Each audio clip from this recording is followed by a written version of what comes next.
Good afternoon, members. We have a quorum. Let's start our meeting. Agenda item 1, information papers issued since the last meeting. There are 2, please take note of that. Agenda item 2, items for discussion at the next meeting. Our next meeting will be held on the 3rd of October at 2:30 p.m. There is a rather long hiatus until the next meeting, so the Secretariat will liaise with the administration to see what discussion items will be included for the last meeting. So if members have any suggestions or any follow-up discussion items, then you can let the Secretariat know. I do not want to decide on the discussion items now. So later the Secretariat will inform members of the agenda items of our next meeting. Any questions? No?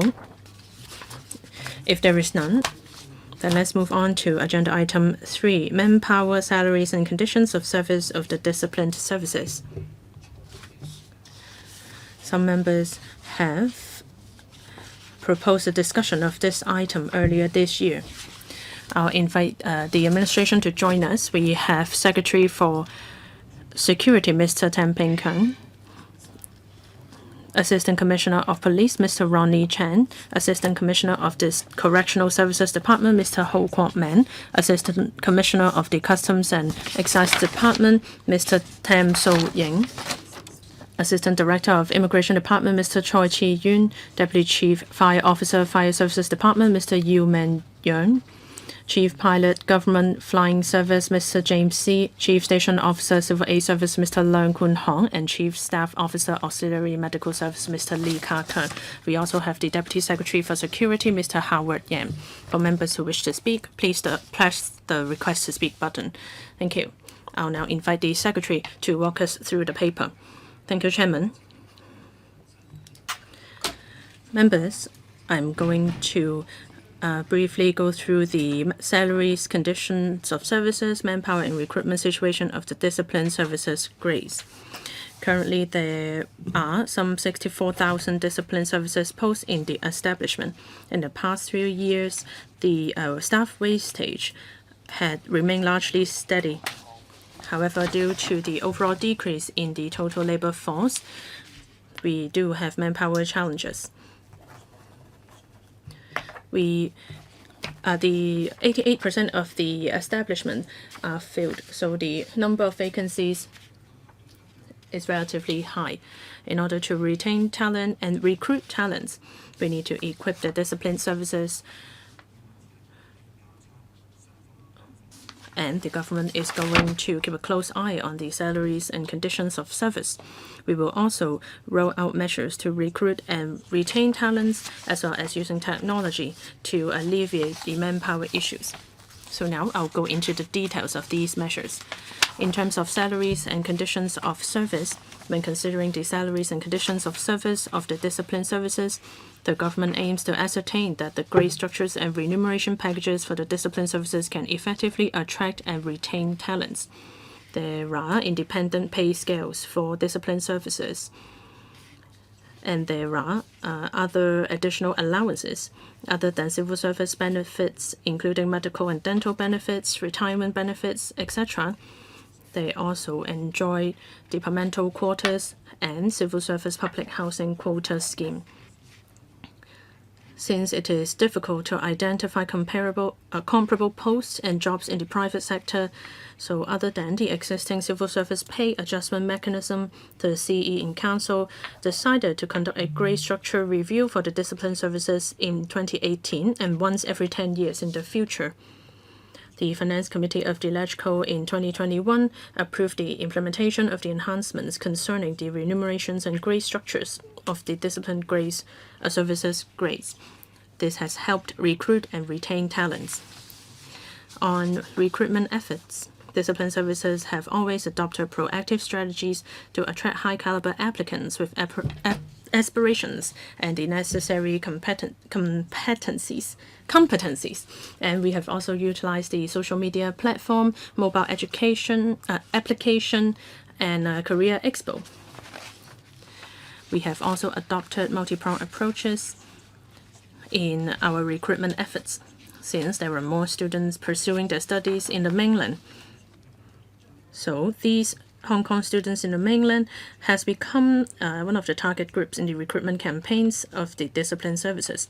After the pandemic has subsided, the discipline services promptly started physical recruitment events in the mainland. And the police conducted Police University Recruitment Express on the mainland. As at end of May this year, 123 students passed the selection process for police constable.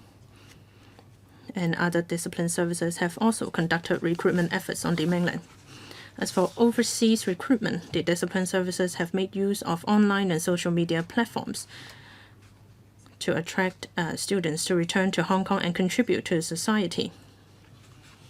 In order to attract more applicants, the discipline services have reviewed the entry requirements. In May this year, the police has cancelled the minimum height and weight requirements, and applicants are allowed to wear corrective lenses in the visual acuity test. And a new recruit police constable written examination is introduced to test applicants' language proficiency. Other than recruitment efforts, we have also put in a lot of efforts in retaining talents. We have introduced various service schemes after retirement, and we allow civil servants to extend their services until the age of 60.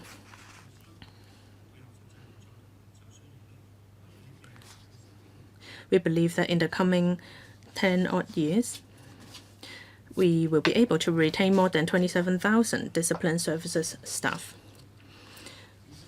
The job nature of discipline services is rewarding, and we need to build up our image and improve public relations. Other discipline services have also enhanced the transparency of their work and to promote public understanding and support of their work. And all discipline services have stepped up their youth development work. We want to cultivate young people's positive thinking, law-abiding and national security awareness, patriotism, and sense of discipline and team spirit. We have provided more than 100 internship opportunities so that these young people may apply for a position in discipline services in the future. Various discipline services have been utilizing technology and streamlining work process to enhance efficiency, improve work environment, and meet the challenges of manpower shortage. Hong Kong takes pride in its dedicated and highly professional discipline services, and we will continue to make comprehensive plans for our manpower needs in the future. Thank you. Chairman, my team and I are happy to take members' questions. Thank you. Right now, I see that there are 9 members on the list. I'll go through them. Dr. Tang Yue-hen, Mr. Dominic Lee, Dr. Chow Man Kwong, Mr. Edmund Wong, Ms. Jovi Chen, Dr. Johnny Ng, Mr. Bill Tan, Mr. Lam Sen Kung, and Ms. Elizabeth Quat. Dr. Tang Yue-hen, 4 minutes, question and answer. Thank you, Chairman. I have 2 questions. First, regarding the 6 disciplined services, there are vacancies and training for talents is needed. So for their respective training academies, well, they are mainly responsible for training in-service officers. They are not like the police university on the mainland or similar academy who train prospective officers.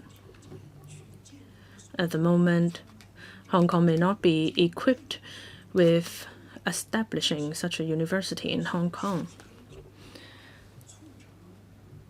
But is it possible for tertiary institutions in Hong Kong to organize relevant courses let's say for the Customs and Excise Department, their job duties are related to businesses. So is it possible for schools of businesses to offer courses for these prospective officers? Very often the number of applicants far outweighed the successful recruited officers. We are talking about some tenfold difference. So will there be a referral system or a talent pool shared between the discipline services? Let's say for an applicant applying for the position of police constable, for various reasons, let's say for visual acuity or health reasons, he is not suitable. Is it possible to refer him to other discipline services? This way, you can retain talent effectively. Thank you, Secretary. I thank Dr. Tan for his questions. He is correct in saying that the training provided for discipline services staff are for professional officers only. So for inspectors and police constables of other officer grades, actually they have good academic qualification. And we offer training for as long as 9 months. And currently, we do not have universities dedicated to training of these prospective officers.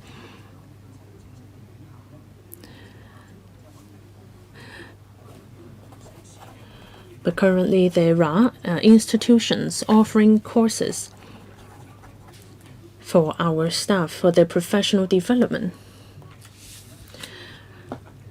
There are even master's degrees offered.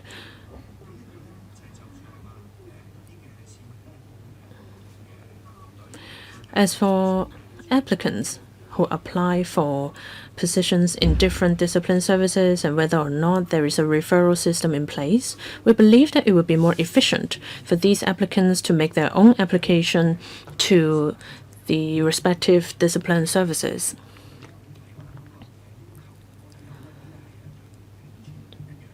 Since the requirements for these discipline services may be different, so we believe that it is more appropriate for the applicants, or it is more efficient but for the applicant to make an application themselves. Thank you. Next, Mr. Dominic Lee. Thank you. Well, I can see that all discipline services, especially the Hong Kong Police Force, face an important staff shortage. The Hong Kong Police Force has an 18% vacancy.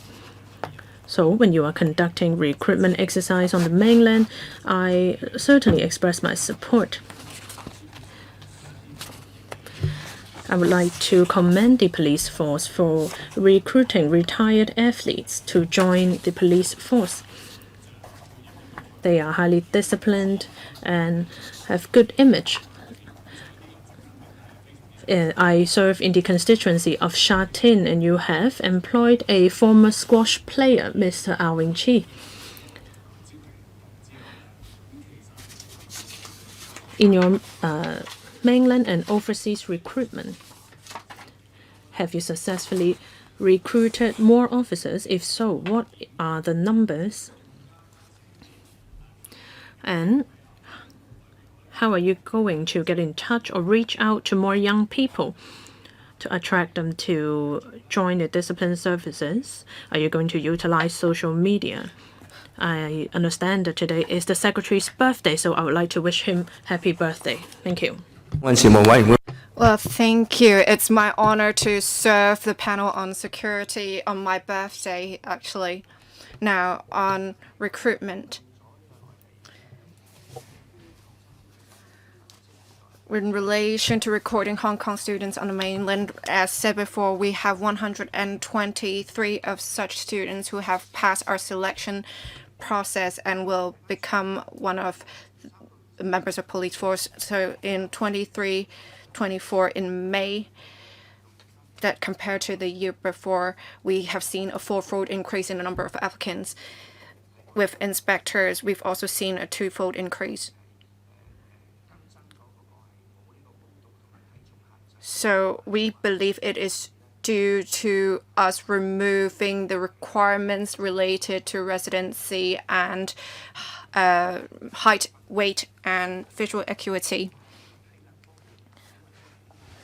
So whether it's your physical fitness or police knowledge, we hope that we can train them at the academy to make sure they are qualified to do so before they pass out. But we are glad to have seen such an increase in the number of applicants. You also mentioned athletes. We actually have a specific program with Sports Association on referrals, because of course we understand that athletes are fit and they are very determined, and these traits or values align with those of the police. So we hope to attract such talent once they retire, and we've seen quite good results so far indeed. So when they join the police force with students, we have mentorship program. We'll have our divisional colleagues, or we would have an alumni program. So say if they graduated from this high school or university, they will go back to the school or the university as a role model to attract more people to apply to the discipline services. Also, we know that youngsters are very adept at social media, so we will try to promote our initiatives on social media platforms, as well as hold one-stop events for them to apply to us. Now, Dr. Chairman Kwong, please. We understand that the 6 discipline services departments have been trying very hard to attract talent. They've also gone to the mainland to recruit Hong Kong students. They have also removed the residency requirement. Of course, they would still have to be permanent residents. However, looking at the figures for the 3 main discipline services department, we still have a double-digit vacancy rate. I would agree with what Dr. Tan Yue-heng said, but I'll elaborate on that. Now, the minimum qualification requirement is not that hard, but we need to focus on the physical fitness so we can have athletes. Well, actually, I would like to first declare I'm a vice principal of the Hong Kong Education University, and we have a lot of such students who are physically fit. So we really have to think about the supply, and we have to do something about that. Now, in relation to the retirement age, I think the retirement age of other discipline services should align with those of the police. Of course, I understand that that may affect the promotional prospects of later colleagues, but we hope to retain such officers so that they can continue to serve Hong Kong. Third, I understand that there are more and more technology crimes. It's not just the newly recruited officers. I believe in-service officers need to receive training on the combating of technology crimes. Will the police force have any initiatives, targeted initiatives for that? Thank you, Dr. Chow. Now, in relation to courses offered by institutions, right now we have Yi-Jin or certain diploma courses on policing. Now, before people interested in joining the force will join such courses because they believe it would help with them applying to the discipline services grades because the courses will provide the relevant training.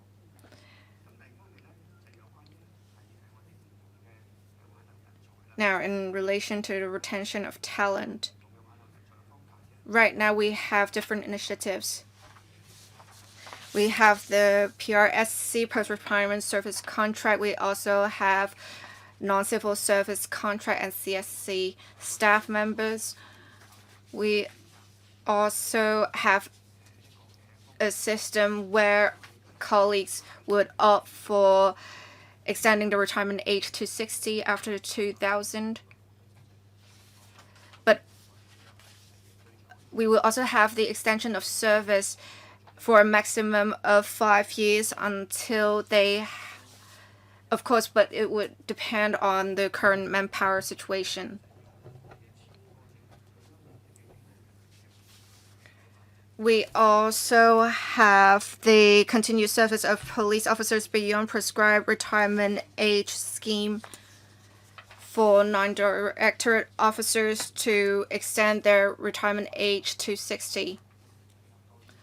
Well, of course, it's because the police has a higher vacancy rate. That's why the scheme is only applied to the police force at the moment. We'll also look closely at the situation for other discipline services. But of course, we hope to attain such talent who have served us for long enough. First of all, I would like to declare that I am a member of AMS. I have one question for the secretary.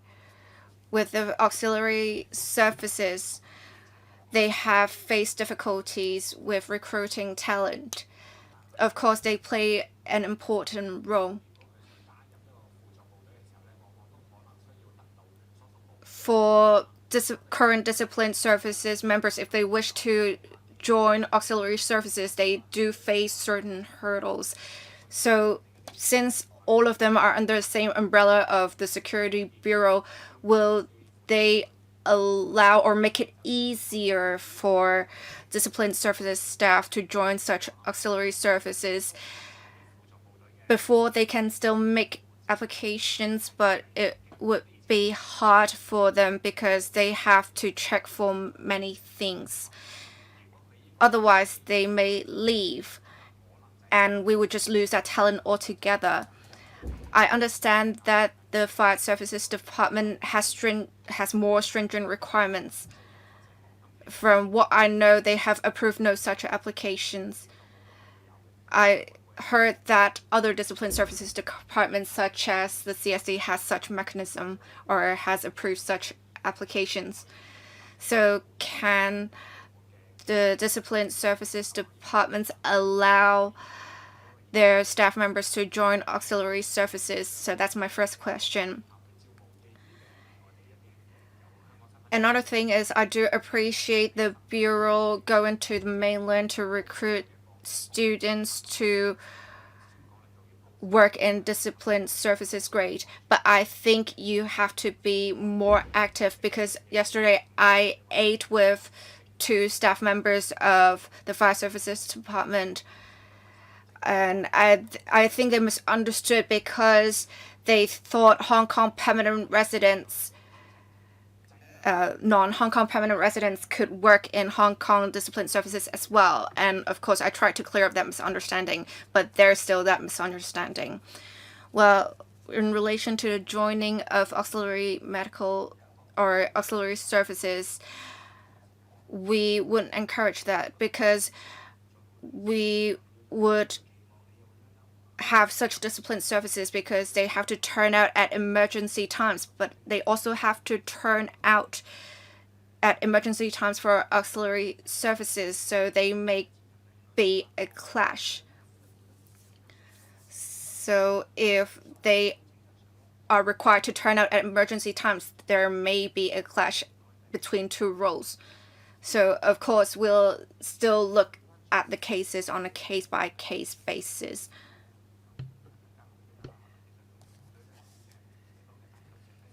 auxiliary services is a good stepping stone for potential applicants, so we would encourage potential applicants to join auxiliary services. In fact, for the auxiliary police, we have a lot of people join the auxiliary police first and then move on to work for the Hong Kong police force. Now, in relation to promotion, of course, we need to step up promotion because we, colleagues of the Discipline Services Department, should at least know that that is not the case. And we are, in fact, recruiting Hong Kong students studying on the mainland. So I hope that clears that out. Thank you, Ms. Jovi Chan. I am a friend of the Discipline Services Department, and my party consists of members from disciplinary services associations. Now, in relation to recruiting students, I think the police have done a lot. However, I think you also have to retain in-service officers in April 2021. They have wrote out the mechanism to extend the retirement age of certain non-direct officers to the age of 60. My understanding is that the colleagues would have to apply to have their retirement age extended to 60. Have certain applications been rejected? And would you consider having a uniform extension for all police officers to the age of 60 in order to retain talent? In relation to the recruitment situation of disciplined services, especially auxiliary services, in my off times, I do want to join the auxiliary services, but my understanding is that people who are affiliated with politics cannot join. However, with certain liaison officers, or from what I know, district councillors want to make contributions through joining the auxiliary police, for example. So would you consider having those people help or join the auxiliary police? My understanding is that for those who have joined between 2000 and 2015, they have the choice to work until 60. Well, they also have this continuous service scheme, as I said earlier, that can allow for certain people to work until 60. Right now, we have up to 70 to 80% of people who applied and were approved, so the percentage is quite high. For other departments, they have allowed for these people to extend their age as well. But there are many considerations.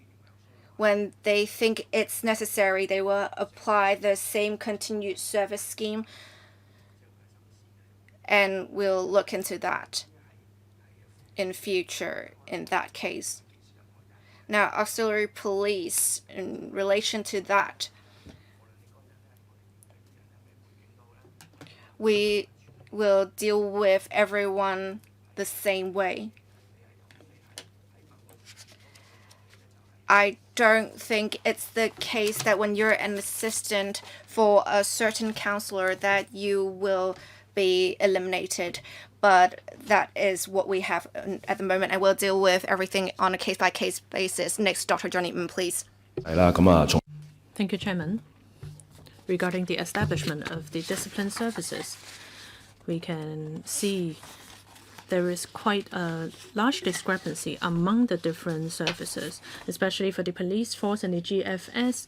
There are some 20% vacancy rate. So what concrete measures does the government have to tackle this manpower shortage? And with the overall manpower crunch in Hong Kong, if after evaluation you have found that you cannot meet the demand for manpower, will you consider recruiting more officers from overseas or mainland, or to streamline the current establishment? And we can see that from Annex D for GFS, number of applications for officer rank dropped from 4,300 to 1,600 from 2020 to 21 to 2022 to 23. So that is quite a significant decrease. So how are you going to attract more young people to apply for the GFS? And in recent years, there were slander and malicious allegations against the police force, and this has caused misunderstanding against the police force. So you have been combating misinformation and step up community policing work, etc. So do you have any new initiatives, or have you done anything that is worth mentioning here? I understand that you have produced a video clip that was very popular.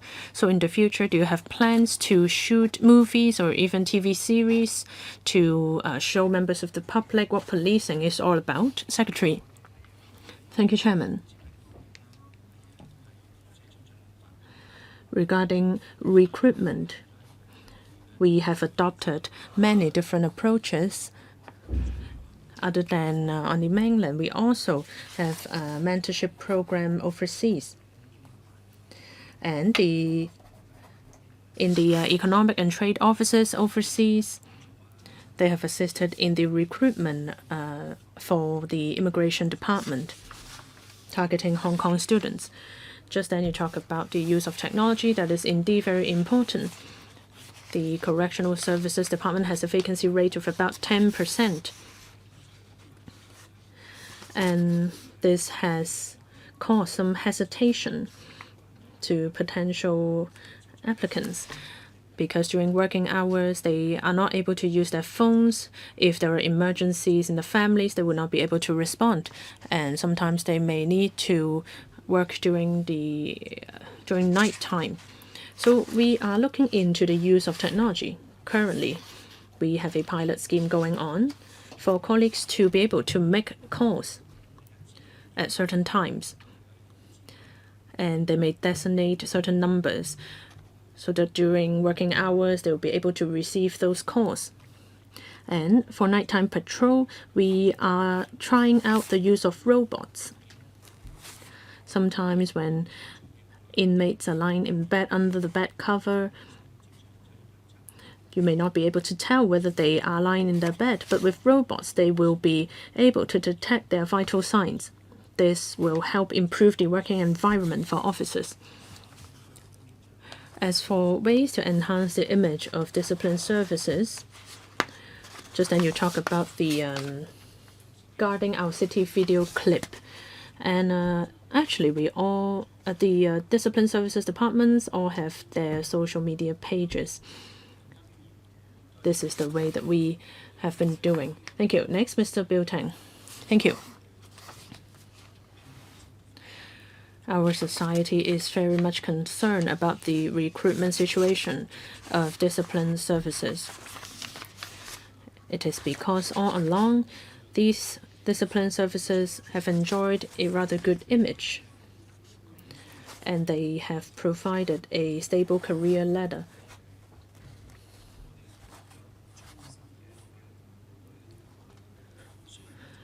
We have a very strong discipline services force. Just then, the secretary said that the vacancy rate is rather high, but actually across the board, vacancy level is quite high even for hospitals. The vacancy rate is at 20%.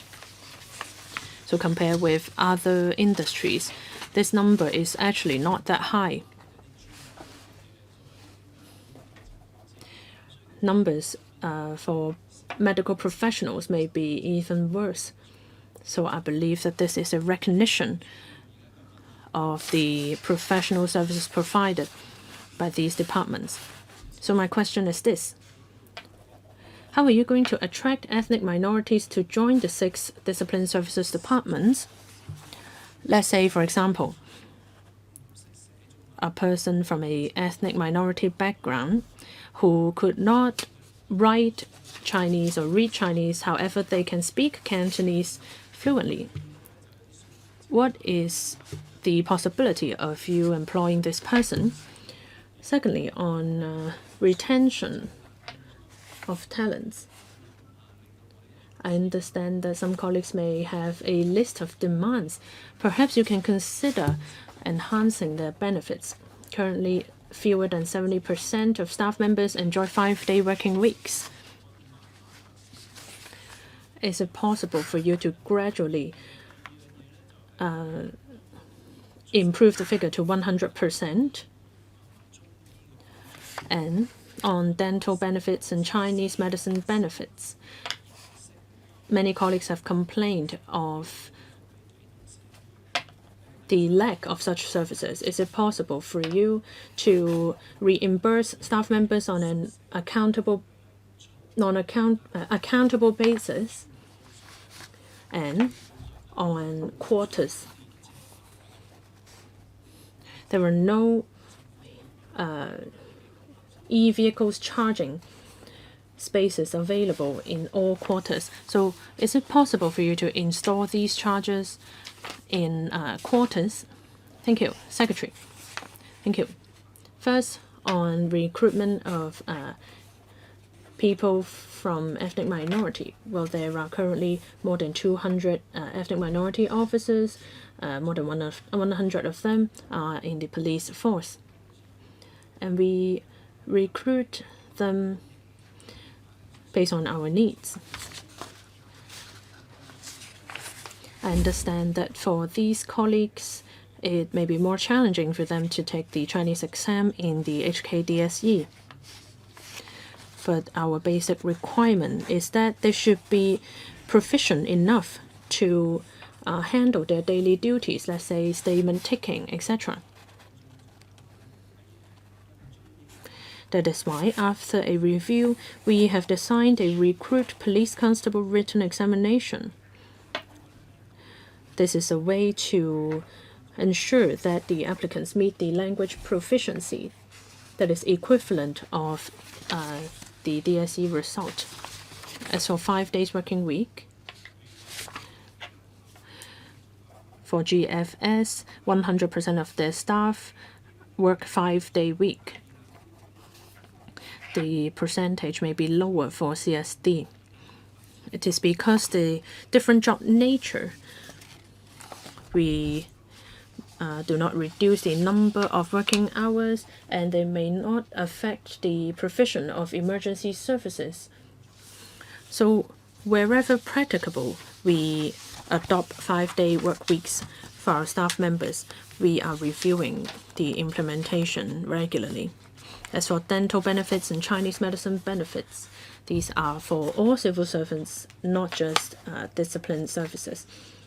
So they will be reviewed across the board. As for EV chargers, we have to review individuals' situation in quarters. We understand that electric vehicles are becoming more and more common, and we will review the installation of these facilities in due course. Well, Secretary, almost all quarters do not have EV chargers. Thank you. Next, Mr. Lam San-kun. Thank you. From the paper, we can see that young people are interested in joining the disciplined services departments. However, what's interesting is that the HKPF has the lowest wastage percentage. That means that after people join the police force, they realize how nice it is to be a police officer.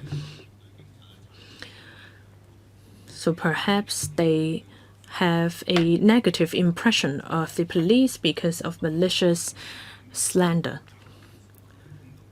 Earlier, when I was having a conversation with police officers, we talk about the lack of manpower, especially for crime officers. Very often they cannot take leave, and even on leave days they may need to go to work. This affects their physical and mental health. I understand that the police force has already done a lot, including lowering the entry requirements and hiring ethnic minority officers. We have seen some good results, but these are only temporary measures. With the aging population in Hong Kong, there is fewer people in the workforce. So I suggest reviewing the job duties of police constables. Let's say for missing pets, is it possible to delegate these duties to other departments? And regarding retirement benefits,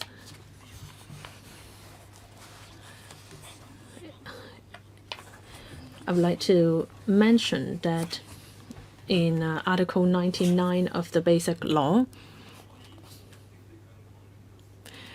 civil servants of a certain grade or below do not necessarily have to be Hong Kong permanent residents.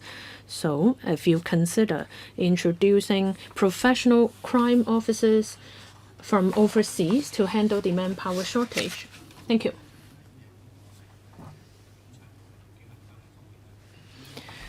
Well, first on the police and community relations, we are dedicated in improving the relationship, especially with the Guarding Our City video clip.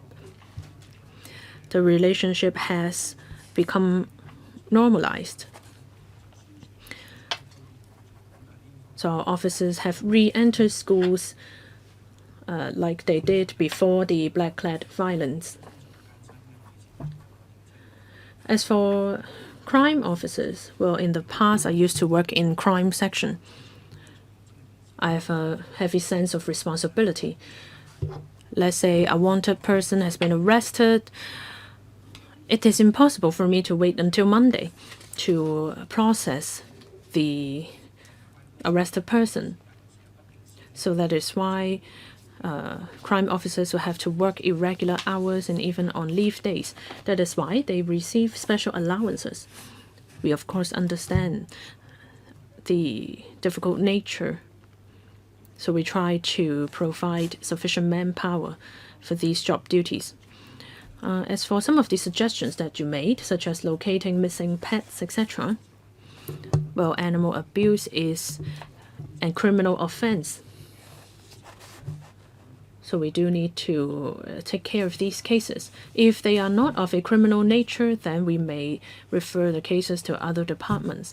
But if resources allow, then of course we would try our best to serve the community. As for retirement benefits, as I said, we conduct a grade structure review every 10 years. In the next grade structure review, but the last GSR was conducted in 2018. That was before black-clad violence, so recruitment has not been that difficult. So we will, in the next GSR, review any possible recruitment efforts. Thank you. Next, Ms. Elizabeth Quat.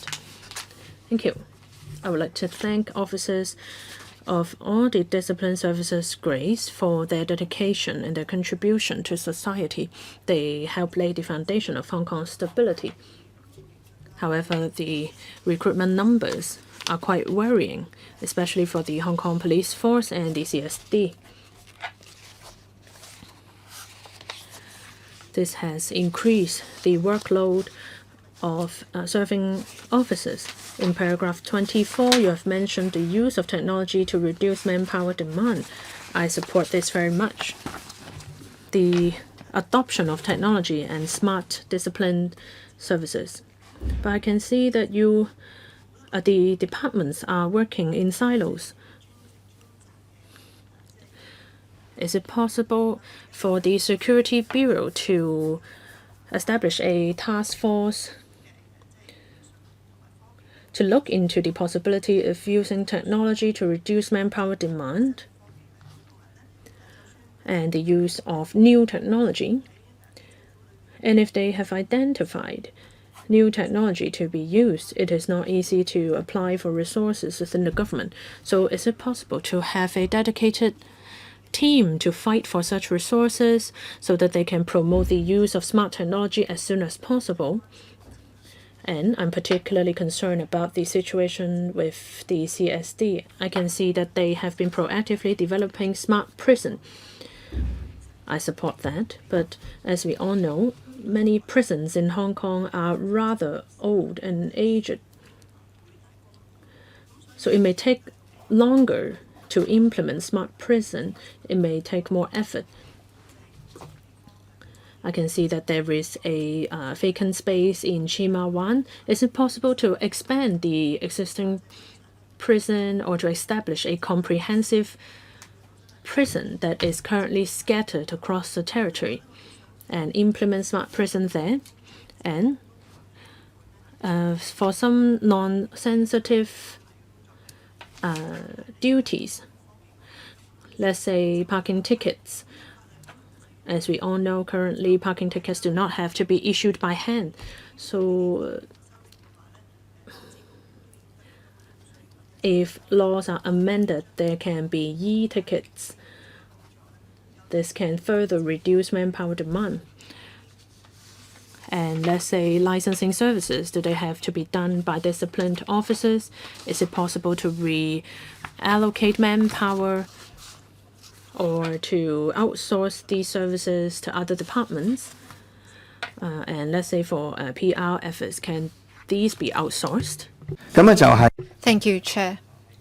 First of all, in relation to the use of technology, every discipline services department is quite active in that. As you know, we have the smart prison initiative, and the police would use technology in the policing of traffic-related offenses. So each department would have a specific team or specific unit on that to see how we can best use technology to reduce manpower demand.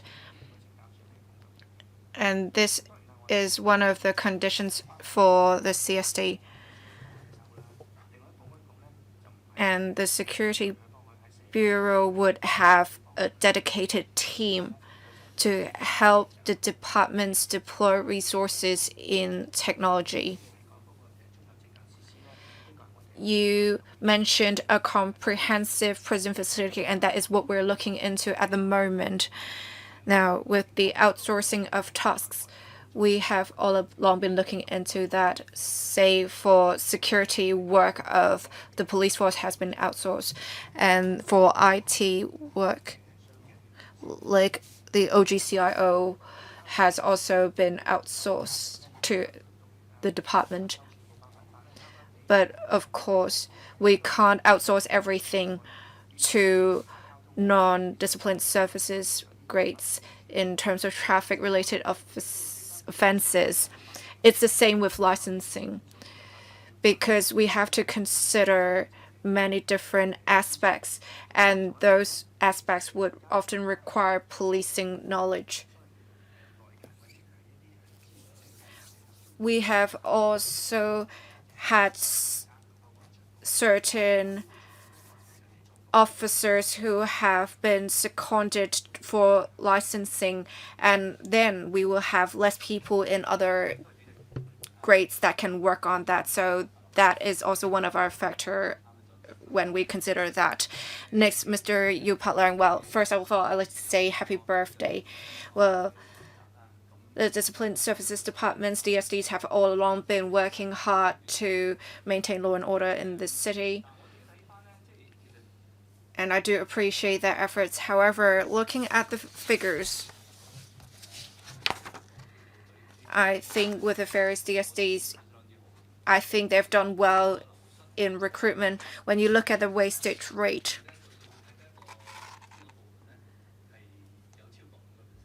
only one department has over 5% of wastage rate, which is the GFS. So looking at the wastage rate, I think they are doing very well compared to other private companies. So I can see that the Bureau has done pretty well in relation to retention of talent. Now, DSDs have been trying hard to recruit various talents in mainland and overseas. And we've also tried to recruit talent from youth uniform groups. Actually, because I serve the Hong Kong Scouts Association, and many of our members have joined the police, so you have taken talent away from us too. Now, in relation to the figure that I mentioned in relation to GFS, the wastage rate is 10.1%. The natural wastage rate is 7.2%. I'm okay with that figure because it's most likely due to retirement. The GFS also has a smaller establishment. And I think that's why they have a less flexibility with the deployment of manpower as a result. So with the wastage rate being relatively high, is it going to affect their deployment? How can you make sure they can provide services at the same standard? Well, as you mentioned earlier, the natural wastage rate is relatively high, is at 7%, and a natural wastage rate is at 3%. So when you look at, because they have a relatively small base, which is when they have 1 or 2 people leave, that would make for a larger percentage. And we have year-round recruitment for certain DSDs. However, for the government client service, they have more stringent requirements, and they have just completed a recruitment cycle. So that makes for the higher vacancy rate. As I said earlier, the GFS has more stringent requirements because they may have to fly helicopters. They would have more requirements in relation to visual acuity and probably with calculations such as mathematics and so on. They may not be able to hire people to fill all vacancies. So we would want potential applicants to have better knowledge of the position before they join the GFS, or perhaps we'll have the Air Cadet Corps members, we'll call for them to try to apply to the GFS. Thank you. Next, Mr. Lighton Kwok, please. Well, there are several parts of the paper that I find interesting. With the wastage rate excluding the GFS, other DSDs have a 5% wastage rate. With the police, it's actually lower. It's 2.2% with the number of applicants. They have received quite a lot of applications from what I can see. But I guess it's due to the stringent requirements. Not a lot of them actually get hired.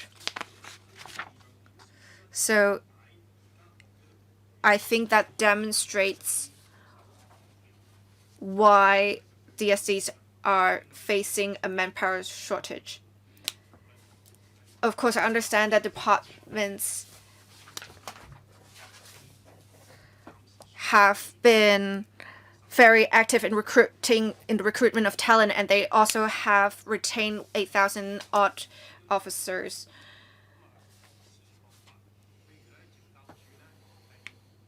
From what I know, the Correctional Services Department have had 325 officers who have extended their retirement age. So these are the initiatives that you would mostly use. You have a lot of PRSC staff members as well. I think it's 1,485 of them. So I can see that you have done a lot in terms of the attraction and retention of talent. But have you considered this perspective of these retired officers? When retirement comes, should they wait for the department to tell them to apply to the retirement schemes, or should they plan for their retirement? So when it comes to this, for these employees, it seems kind of unfair to them. If the 4 other DSDs can also make up their minds to see how many colleagues they would need to have their contracts extended, I think it would be beneficial for everyone. The secretary said earlier that department head would write to the secretary when they see such need. But my perspective is, can the Bureau take initiative and ask them, because you already have the figures. When what you can do is you can take up the role of liaison, and you can let these colleagues know as soon as possible whether they are to make their retirement plans or whether they should be prepared to serve the departments for a bit longer, because that would be more fair to them. They would have more time to think about that as well. Secretary, will you please consider that? Thank you. Well, thank you, Mr. Lai. What you've observed is quite correct. I've explained why the rate for the GFS is higher. As for the lower wastage rate is for the police force is due to exactly the continued service scheme. In relation to the PRSC scheme, when we deploy manpower, we have considered whether that would affect the promotional prospects. We will also have to consider the handover arrangements. One of the pros of the PRSC scheme is that colleagues could opt for different options of the contract, so they can first retire and then they can first obtain pension payments before they start with the scheme. So that creates for a win-win situation.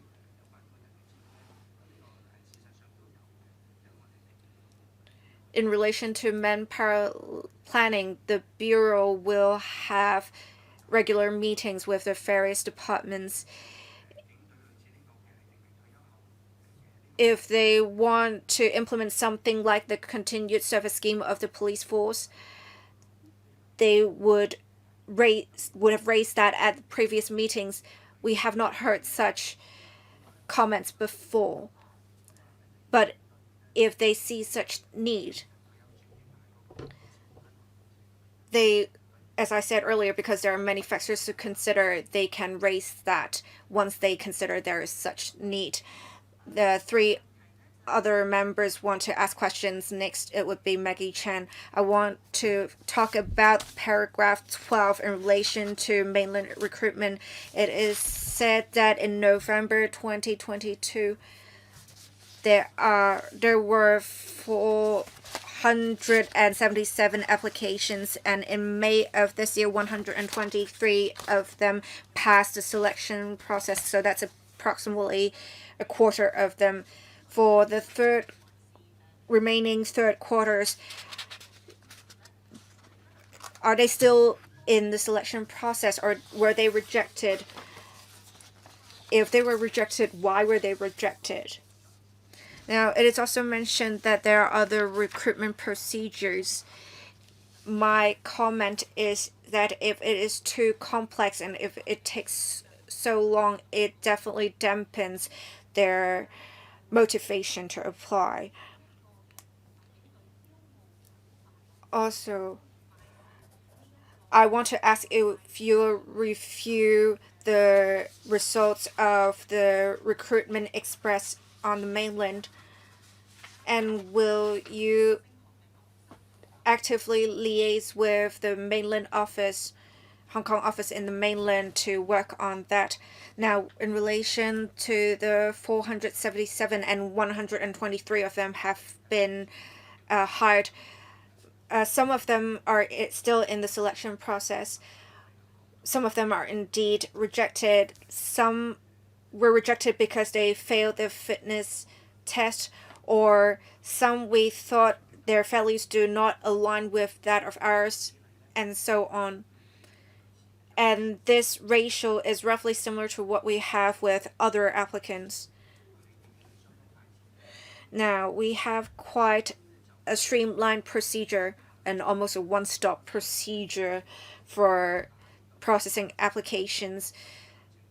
Sometimes it would only take a few weeks to complete our procedures, but of course we have vetting. If their background is relatively simple, then it will be dealt with a little quicker. So we have quite a streamlined procedure. We'll continue to review such procedure, of course, in future. Thank you. Any follow-up? Well, Chairman, the Secretary hasn't answered my second question regarding the possibility of collaboration with the ETOs on the mainland. Yes, we'll do that. We have immigration officers stationed in ETOs on the mainland. So they will recruit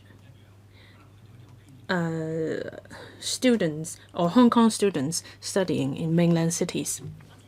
Thank you. Follow up? Yes, Chairman. Well, for Hong Kong students to apply for discipline services departments, do you have data on hand? Are they located within the GBA or in Guangdong province? Well, my understanding is that there are two universities with a larger number of Hong Kong students. That is Jinan University and another university in Fujian. Thank you. Next, Mr. Ma Fengkuo. Thank you.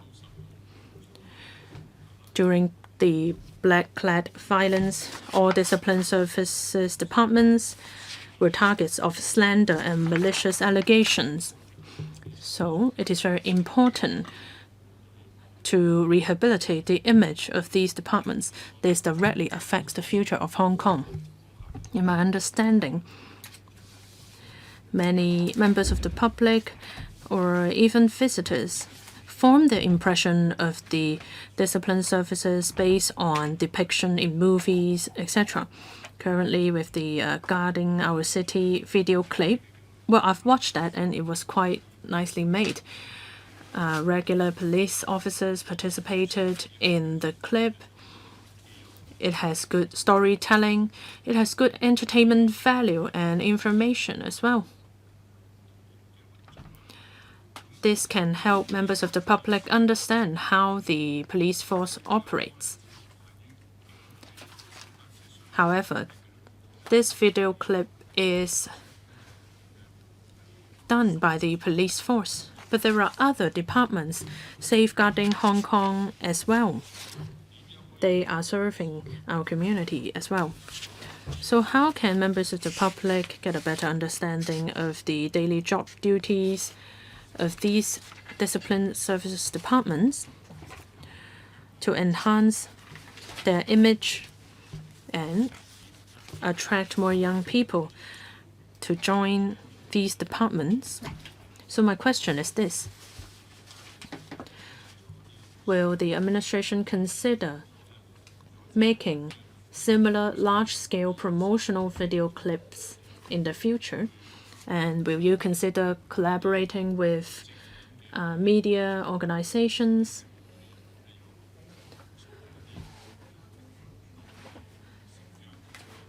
so that TV series or movies with high entertainment values can be produced? Thank you.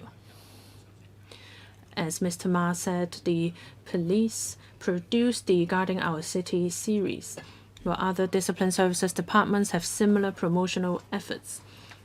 For the CNED, they collaborated with local TV stations to produce the Line Watchers. And there are other TV shows as well. We are happy to cooperate or collaborate with these media. Other than recruitment days, the websites and social media pages of these departments are well maintained. The challenges and characteristics of these jobs are highlighted on the websites. And the Discipline Services Department also places great importance on the youth groups.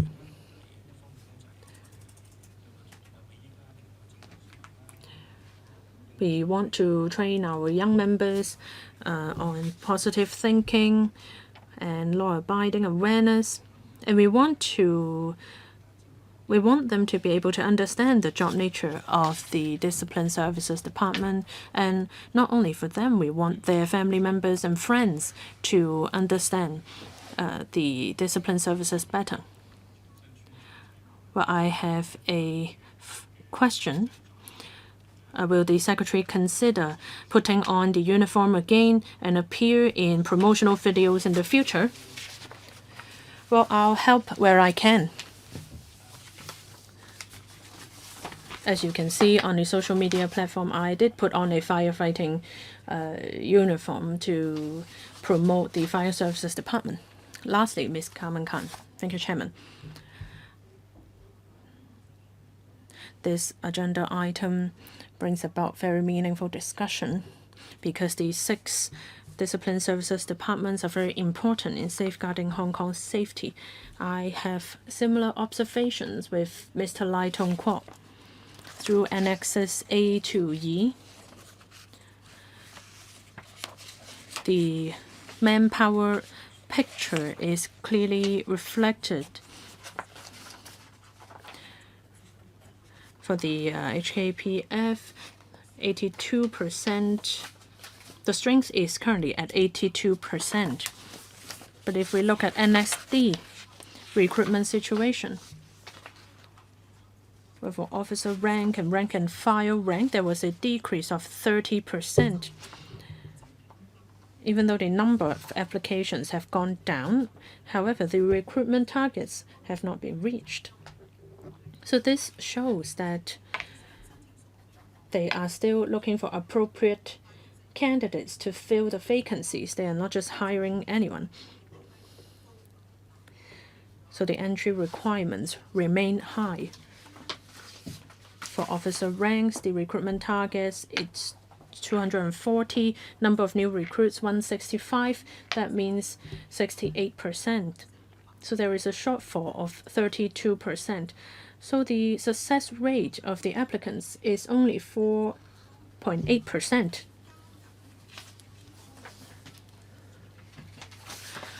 Since the recruitment targets have not been reached, I understand that departments have standards. But since recruitment targets have not been reached, let's take CSD as an example. Recruitment process is ongoing, but recruitment target is 80, but number of new recruits is 6. That is 7.5%.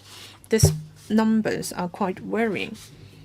And if we refer to Annex E,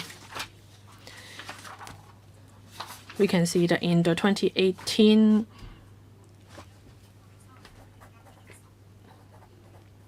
solution, that is from people who joined the government between June 1st, 2000 and 31st of May 2015, they can choose to extend their retirement age to 60.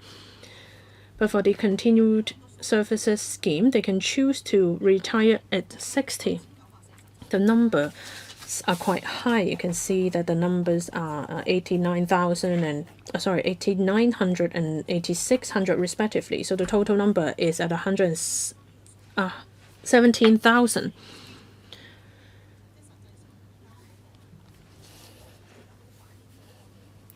I'm not sure at what age can the applicants apply for these options. I'm not sure how many colleagues are willing to work until 60. So does that mean that you have an aging police force? Secretary. Thank you, Ms. Khan. To answer your first question,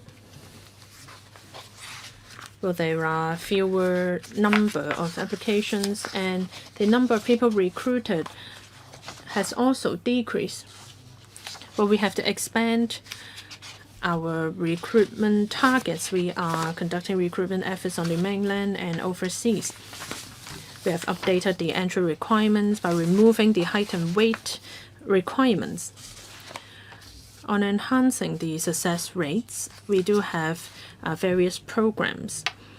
In secondary schools and universities, we host certain schemes for applicants to understand the employment or the recruitment procedures, such as the fitness requirements, etc. As for the option to extend the retirement age and the continued service scheme, well, these numbers are not numbers from the same year. For the option, it refers to a 15-year-long period between 2000 and 2015. And the same goes to the continued service scheme. So we are not saying that some 10,000 officers will remain in the service and all of them are experienced officers. But it is true that the percentage of experienced officers will be higher. But we believe that this is a good thing. They will be able to serve until 60. And we find that age does not really affect their job performance. Very quickly, paragraph 13 mentioned that the Immigration Department has worked in collaboration with the Hong Kong ETOs to recruit immigration officer. How come this practice is only adopted by the Immigration Departments but not other departments? So it is because colleagues from the Immigration Department are attached to these ETOs. So it will be easier for them to do recruitment there. It may be more difficult for, let's say, fire services team. But in the past, the police force have officers seconded to Australia, and similar efforts were done there. So they may be able to refer information to potential applicants there. Thank you. So we will wrap up this discussion item and move on to the next one. Agenda item 4, redevelopment of Lai Chi Kok Reception Center. I would like to remind members that since this is a financial proposal, well, according to Rule 83A of the ROP, in the council or in any panel meetings, a member shall not move any motion or amendment relating to a matter which he has a pecuniary interest, whether direct or indirect, or speak on such matter. So today here with us, we have Undersecretary for Security, Mr. Michael Chirk, to walk us through the paper. We also have the Deputy Commissioner of Correctional Services, Mr. Ng Chiu Ko, Chief Superintendent of the CSC, Mr. Lam Wing Chep, Project Director of Architectural Services Department, Mr. Edward Wong, and Senior Project Manager, Architectural Services Department, Mr. Lawrence Ko. We also have Principal Assistant Secretary for Security, Ms. Rebecca Chen. Now, there are 5 members wishing to speak. Dr. Johnny Ng, Ms. Elizabeth Kwok, Mr. Lam Sen Kern, Dr. Tan Yue-hen, and Mr. Benson Look. 4 minutes questions and answers included. I see that the Undersecretary is making preparation. So whenever you're ready,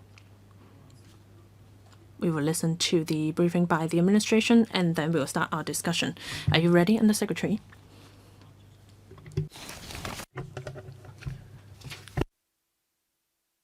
Chair, today I'd like to brief members on the CSD's proposal in relation to redevelopment of Lai Chi Kok Reception Center. center. It is a maximum security institution mainly for male adult persons in custody on remand, as well as those convicted or remanded for immigration ordinance, as well as certain credit holders. It also includes people who are about to attend court hearings as well as hospital visits. The center was completed and came into operation in 1977 with an initial capacity of only 940 places. Due to the rising number of adult male remands, the center has been facing a severe overcrowding problem. That's why in 2008 it has undergone an expansion, and the capacity has increased from 940 to 1,084 due to the overcrowding environment. The adjacent Lai Chi Correctional Institution was merged with the center in 2012 to become the annex of the center, expanding its capacity to the present 1,484 places. However, as the penal population is seeing an increase from 1,400 in 2021 to 2022, 2,700, we've seen a 92% increase. So 85% of the population are male. So we've seen an increase of male penal population from 1,200 to 2,300. From 2016, we have moved certain male prisoners to Tongtao and Stanley Correctional Institutions to release certain capacity of the center. For example, yesterday, the CSD has moved approximately 1,000 male prisoners to other correctional institutions.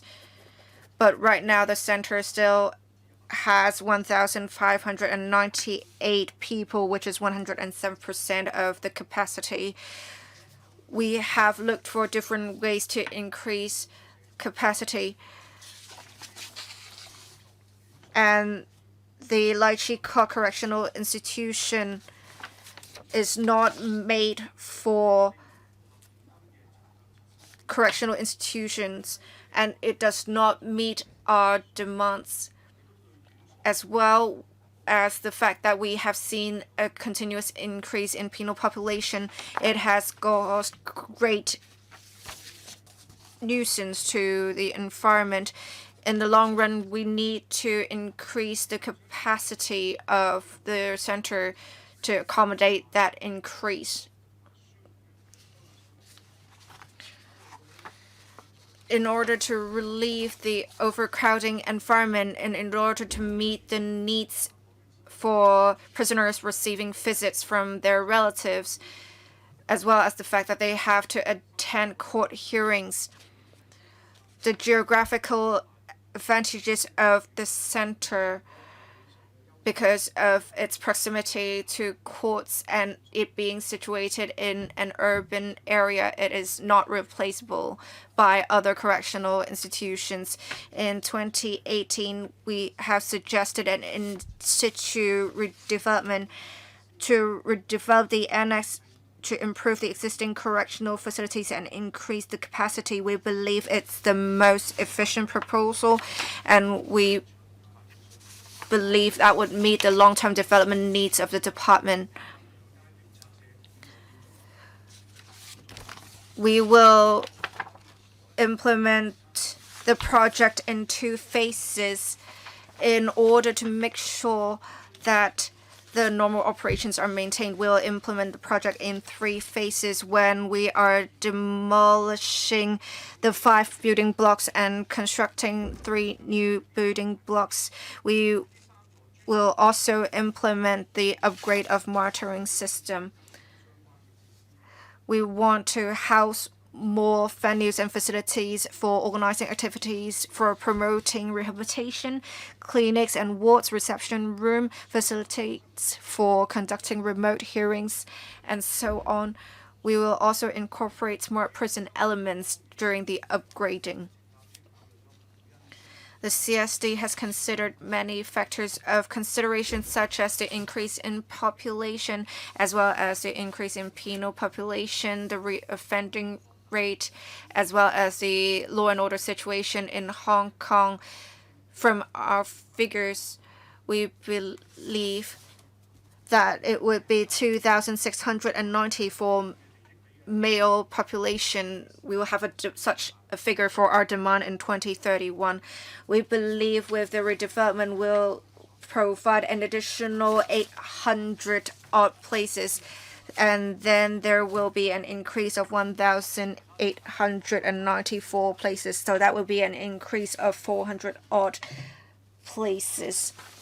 We believe this increase should be able to accommodate the increase in population, as well as relieve the currently overcrowding environment. In fact, it may be an improvement of the environment. We have also incorporated smart prison elements in the project to modernize the facilities, as well as to enhance and results to be delivered by correctional facilities. It also enhances the working environment for our staff members. As I said before, normal operations of the center can be maintained during the project. If we have received approval, we will submit the proposal to the Public Works Subcommittee in Q4 of 2023, and we will also submit the proposal to the Finance Committee upon endorsement of the subcommittee in the same quarter. We hope to complete the facilities that is phase 2 in the second quarter of 2025 with the construction of barrier walls, etc. The completion of phase 2 is expected to be completed in the fourth quarter of 2029. For phase 3, we expect the project to be completed in the fourth quarter of 2031, which would involve the partial renovation works as well as the incorporation of smart prison elements. Members are invited to comment on and support the proposed project. We are more than willing to answer members' questions. First, Dr. Johnny Ng. Well, the center has seen the overcapacity in 2021 and 2022, which is 104 and 103%. So I do support this proposal, as I see there is a need for that. I want to ask if the department has any projections for the increase or the figure for future demand. We can see that the 3 building blocks will only be completed in 2029. However, there's only an additional 400 places. The 400 places enough to accommodate the potential increase in penal population? If that capacity is indeed saturated, what is going to happen? Do you have any plans for that? Now, in relation to the smart prison elements, I want the department to elaborate on what kind of elements they are. Thank you. Under Secretary, please.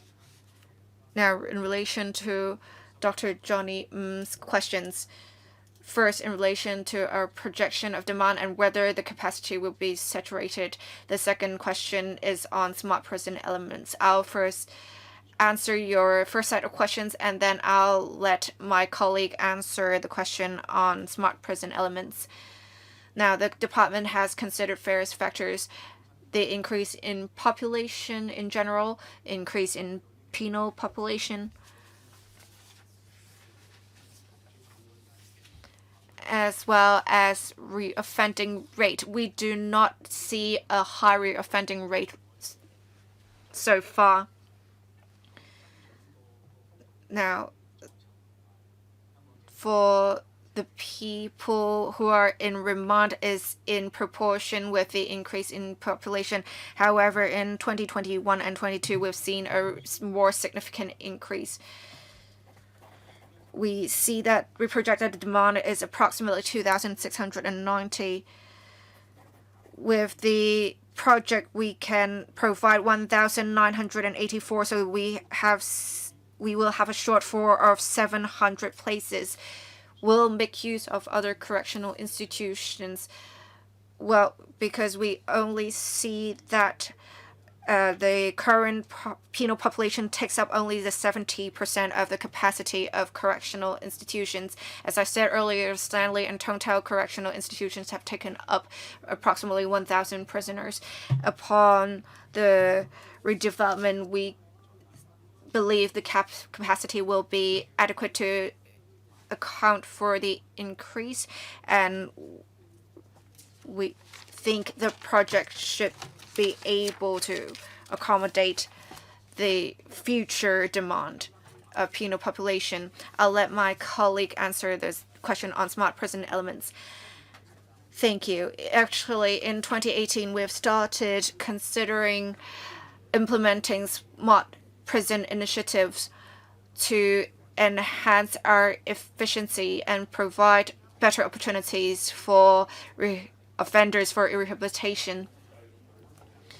We first will have a security monitoring system. We also have a system to enhance management of prisoners. We also have a system for staff members. Upon redevelopment of a center, we will introduce pilot schemes for the 4 systems. At the moment, we have 40-odd initiatives in the pipeline, and some have actually already been implemented. We have a scheme that we think that we have implemented, and it really helps with the management that relates to the smart communication system. We also have initiatives that would help our staff members to do better in times of emergencies. Thank you. Ms. Elizabeth Court, please. I do support the proposal, and as Dr. Johnny said, he was quite concerned about the smart prison elements to be implemented. I heard that certain pilot schemes have been implemented. Some have seen success. And you mentioned just now that certain of these systems will be implemented in this center. Can you elaborate on how the use of technology can relieve the workload of your staff members? As I know that before, many staff members of the CSD would have to patrol with their keys on their waist, and it has caused great distress for them. In future, if you can elaborate on what kind of measures will be implemented, I would really appreciate it. Now, with the technological advancement being very quick these days, if you can perhaps make use of virtual reality or any sort of immersive technologies, we have seen new technologies pretty much every year. And I believe these new technologies can be adopted to better the management of correctional facilities.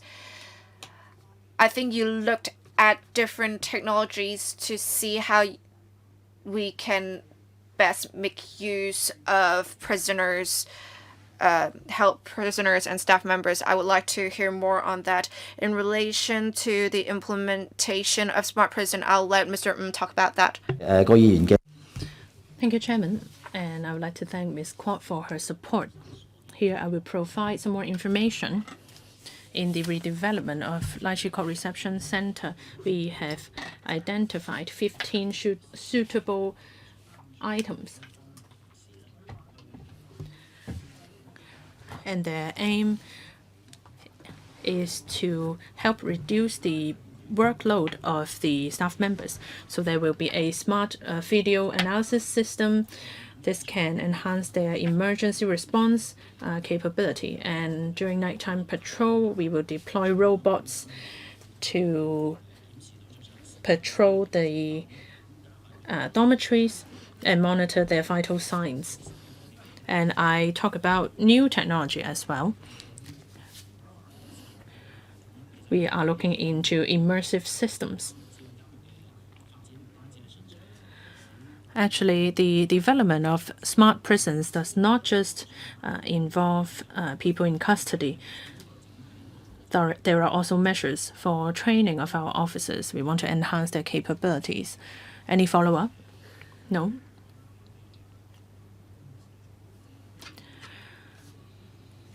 Well, I suggest that the administration should incorporate the information requested by Ms. Kwok into your submission to the PWSC. Thank you. Next, Mr. Lam Sen-keung. Well, I would like to declare that as a practicing lawyer, I do visit the Lai Chi Kok Reception Center. However, I think I last went there some 2 to 3 decades ago. At the time, I found the facilities very old already, so I can't imagine what it is like currently. So I have talked with some of my fellow lawyers and asked them what they thought about the redevelopment of the reception center.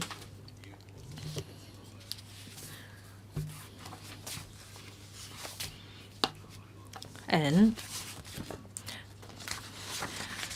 they said that when they visited the visit rooms, there was a foul smell there. And when they actually visited the person in remand, there were no seats available even for lawyers. So I hope that the redevelopment can go ahead as soon as possible. Last year during the pandemic, I visited Hangzhou. During the pandemic, it was not that easy to visit prisoners.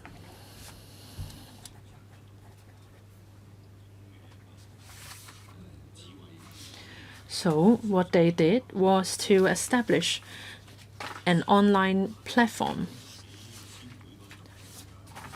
for lawyers and inmates to communicate. So what they do is that lawyers have to register with the Law Society, and they would set up a timer. It would be an individual discussion between the inmate and his legal representative. I wonder if you have similar designs in the future. We don't know if these arrangements will be needed. Undersecretary, first I would like to thank Mr. Lam for his support. For social visits and official visits, after the redevelopment, there will be more rooms available. There are currently only 14 rooms for official visits. It will be increased to 22. And for social visits, the number of rooms will be increased from 28 to 40. There will also be waiting area available so as to better utilize the visitation time. As for utilizing online technology, actually we have been doing that already. During the pandemic, during court trials, etc., we have converted rooms into venues for video calls. They can be for social calls, official calls, and court appearances. Currently, these are used for bail proceedings.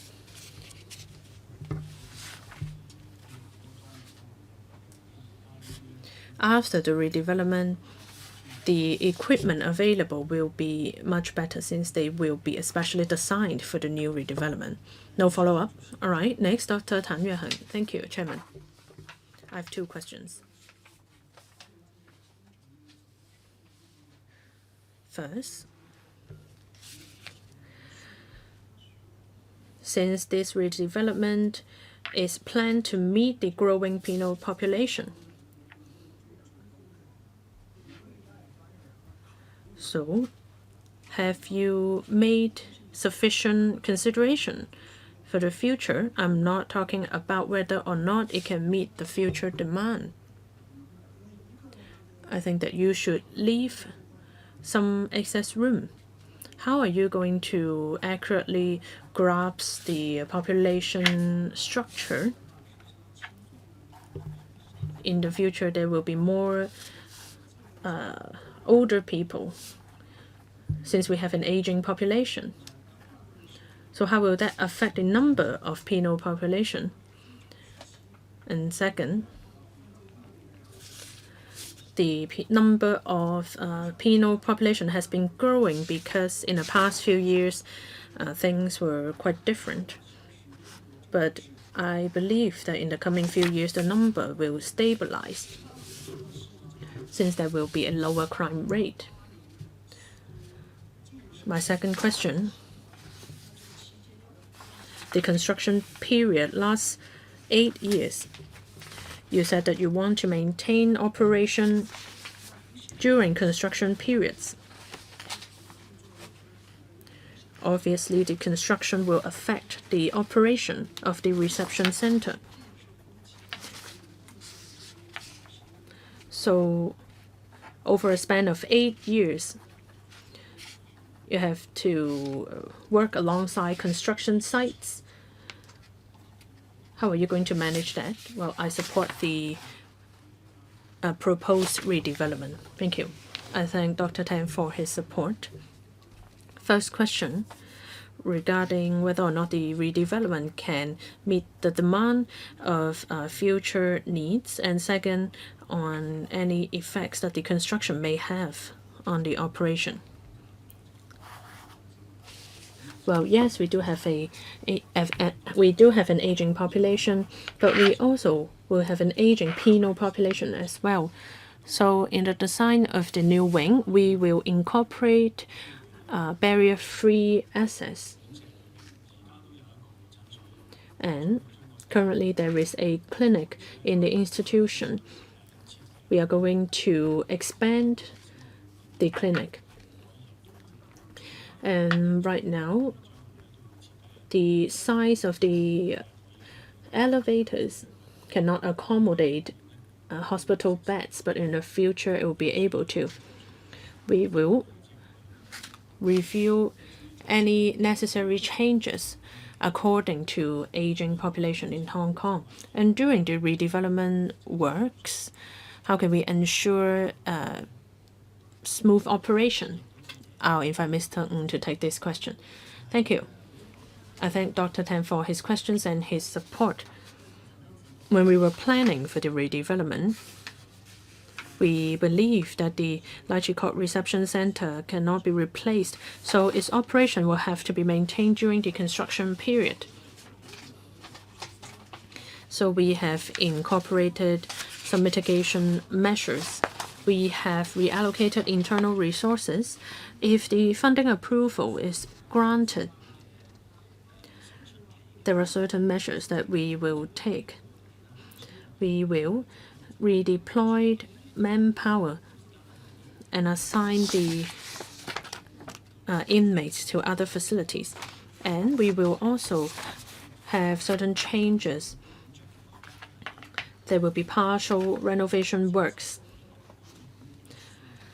That is the annex that is about to be demolished. So works will be carried out there. This can ensure continued operation of the institution and that it will not affect members of the public. Thank you. Next, Mr. Benson Look. Thank you.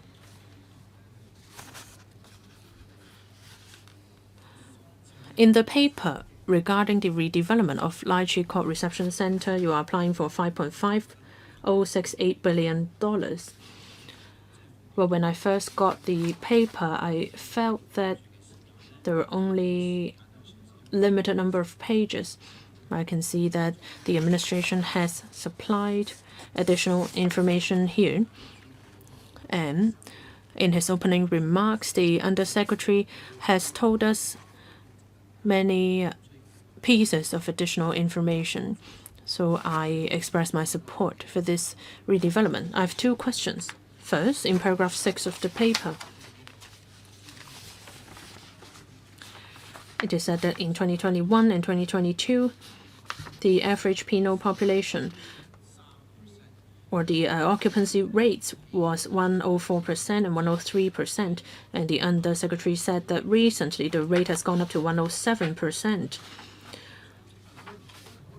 So the overcrowding is very serious. I would like to know whether this number is related to the people in remand due to the black-clad violence. After courts process these people, will the penal population in the Lai Chi Court Reception Center go down?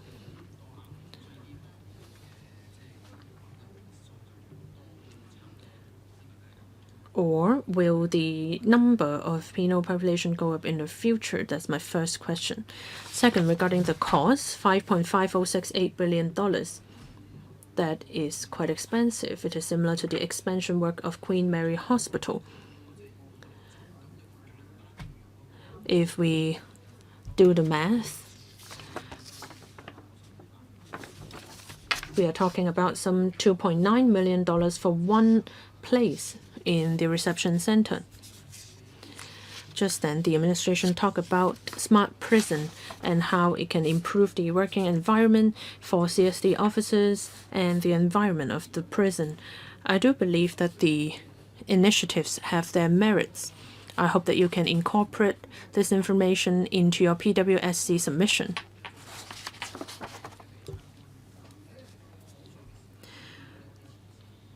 When we visited institutions, we talked with frontline CSD officers. One of the reasons for recruitment difficulties is that they are not able to use their mobile phones during working hours.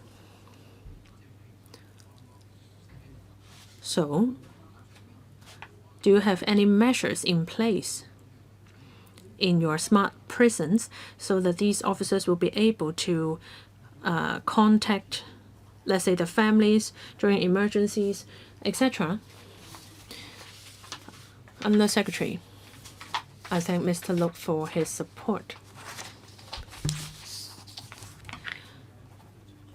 In 2021, if we look at the number of male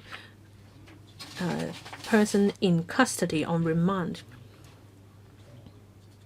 we can see that there was a proportionate increase between the overall population and the penal population. However, the figure rose sharply.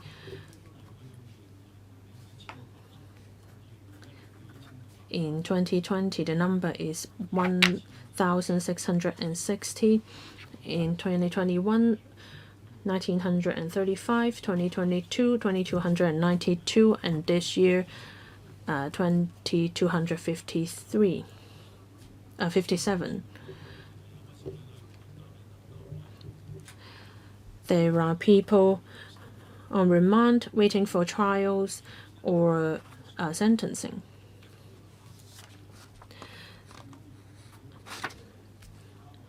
That may not only be due to black-clad violence. There are some high-profile cases, but some cases have concluded already. After they are convicted, they will be transferred to other correctional institutions based on their rehabilitation needs.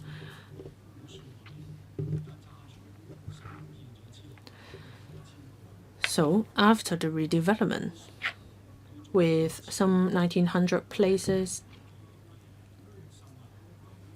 and with our daily referrals, we are confident that the new reception center will be able to cope with the demand. As for smart prison initiatives, we understand that the vacancy rate is currently at 10%, and recruitment has been especially difficult of junior officers. Their job duties are not to be taken lightly, other than the working environment, understand that the use of mobile phones has always been an issue. In smart prison, appropriate measures will be introduced so the staff members will be able to use their phones in an appropriate manner. Thank you. I believe 3 other members wish to speak. Our meeting is supposed to end at 4:30. I'll extend the meeting by 15 minutes at most if necessary so that all members can ask their questions. Well, Ms. Jovi Chan, please. Well, from the paper, I can see that the proposal has touched on the heritage and financial implications as well as environmental implications. However, I want to know about the implications to persons on remand. It is shown that in 2021 and 2022, the average penal population is 1,550 and 1,541. So we've seen an overcapacity. In phase 3 will only be completed in Q4 of 2031. So it's not just about rehousing of prisoners. You also have to relieve the overcrowding environment. In paragraph 4, it says that the department is actively working on smart prison, and this paper does not set out the details. Can you talk about the details of such measures that have been implemented in other prisons and the results? Thank you. Well, for the demolition of the 5 building blocks, 400 odd places will be involved. And we are monitoring the figure every day, in fact, and we'll move them to other correctional institutions if necessary. During the construction period, the 400 odd prisoners will be moved to other correctional institutions to maintain the normal operations of the center. When the new wing is completed, when operations resume, they will be moved back. Of course, that will cause a heavier workload for staff members, and we'll definitely monitor the situation. Mr. Will answer the question about smart prison elements. Well, thank you for Ms. Chan's questions. In relation to prisoner management, as well as rehabilitation, we believe the proposal will be beneficial. Why didn't we set out in detail the measures to be implemented? Is because from 2018 until now, we've seen great advances in technologies and we've seen many alternatives in technologies. Before we have a wristband for prisoners to monitor their health signs. And 2 years after that, we actually saw better measures that are non-contact, and they can manage their signs better without putting any items on them. So in future, we'll make use of the same technology, and if we do see other better technologies, we'll opt to adopt them instead.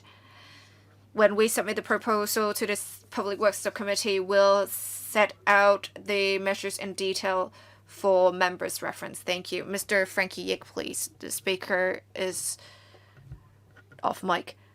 Well, as you said earlier, Under Secretary, you said the reception center is for male persons in custody on remand. I'm not sure if there is going to be a decrease in future, and I'm not sure if that significant increase in 2021 and 22 is due to the blackclad violence.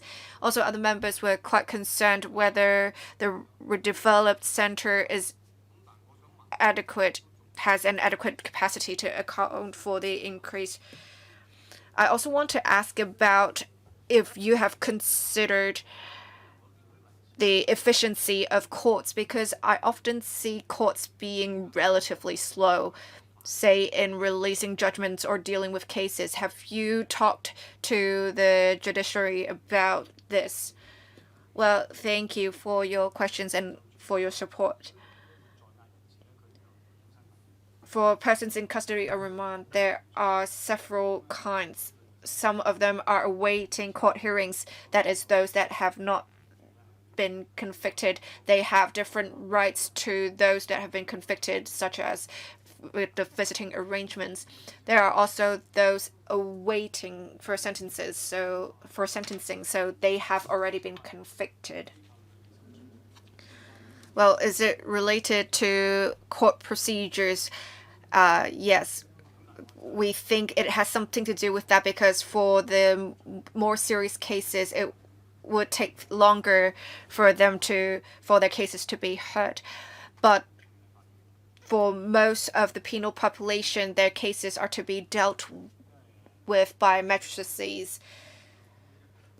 There may be different reasons behind the slow progress, but I can't pinpoint what reason it is. Back in 1977, when the reception center was completed, there were only 4 odd million population in Hong Kong. So we've seen quite an increase in population, but we believe the capacity, well, the increase in population, we have seen the peak this year, as courts are dealing with cases from black-clad violence, as well as the lower crime rate. We think that in future we wouldn't see a significant increase in penal population. We've also seen a lower reoffending rate. We've actually seen a twofold decrease.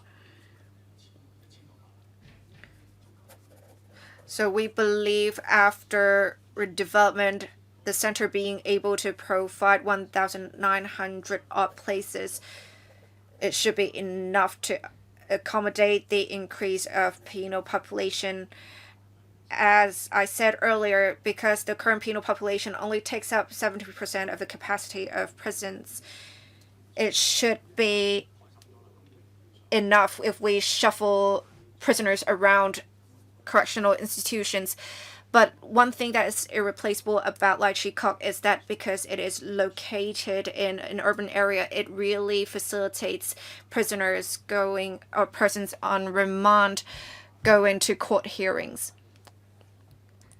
Well, I can see that, as said earlier, there is a higher vacancy rate with discipline service departments, especially with the Hong Kong police force. And I've also seen a lower crime rate. I'm not sure why it takes so long for them to deal with court cases. Well, I believe you have to go to the judiciary for that. Next, Mr. Yu Pat Lang, please. Well, for the project because it involves 5.5068 billion, it is quite a high amount. So I have quite a lot of questions, and I want to know more about the details. Perhaps the department thought they would provide further details during the subcommittee meeting, and that would suffice. But I still have my questions, but certain of my questions have been answered by the answers given by the department earlier. Now, from what I understand, 5 building blocks are to be demolished, and that 3 new building blocks will be constructed. Because there aren't any details as for the height or other capacity, is it the case that with the 3 new building blocks, they can accommodate the 1,900 or 1,400 prisoners? Also, I believe the construction is going to cost is bound to cause stress for staff members.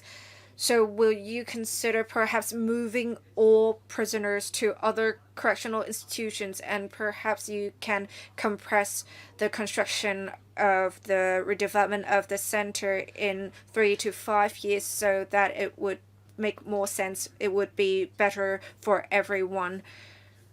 Well, first of all, I would like to thank you for your question, and we will take note of your comments.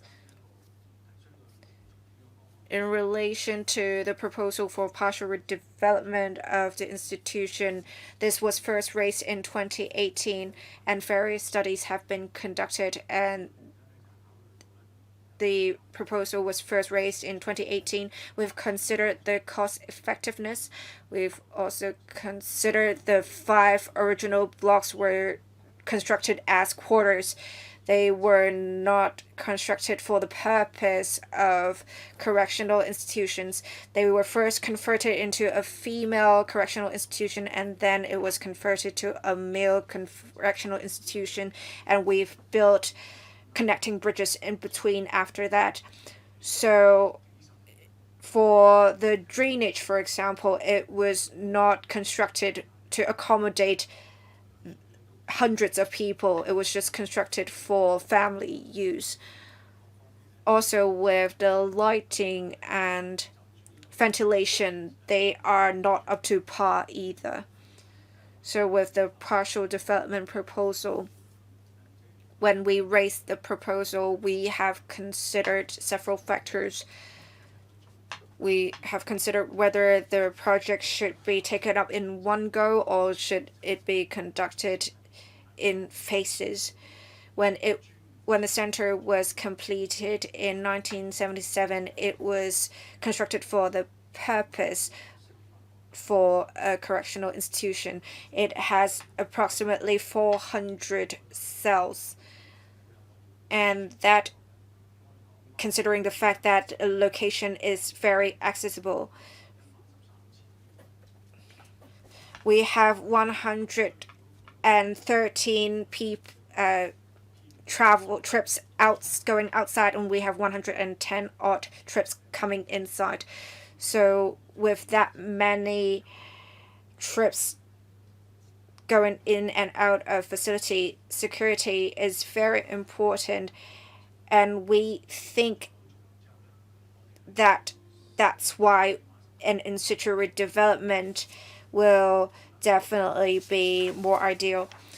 Now, with the redevelopment, of course, it seems that with it being able to provide an additional 400 places, it doesn't sound very cost effective. However, other facilities will also be provided, such as individual cells, kitchen, venues, facilities promoting rehabilitation.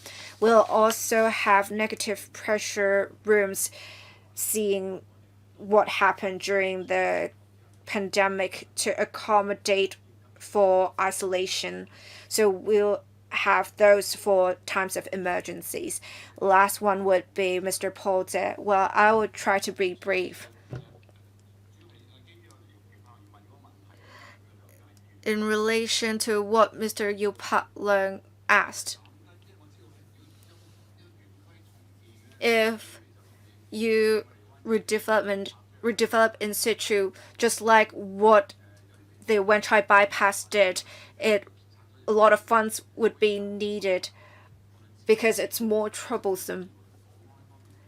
Whether it's with money or security, of course, security is of great concern.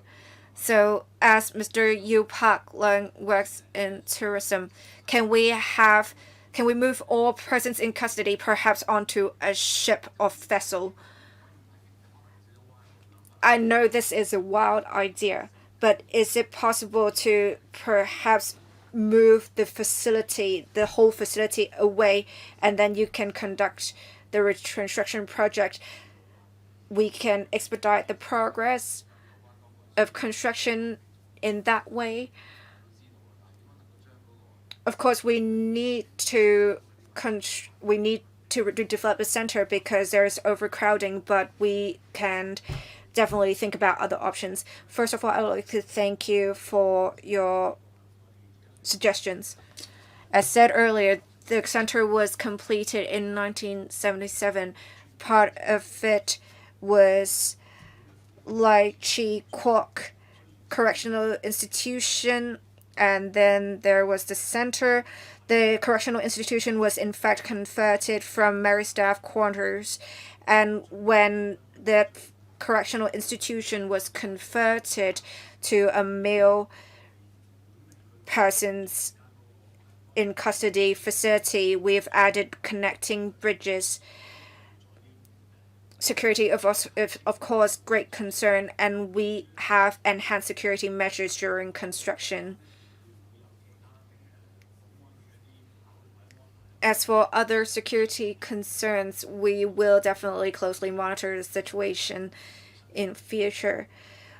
We are not going to acquire additional land. We're just redeveloping the center in situ.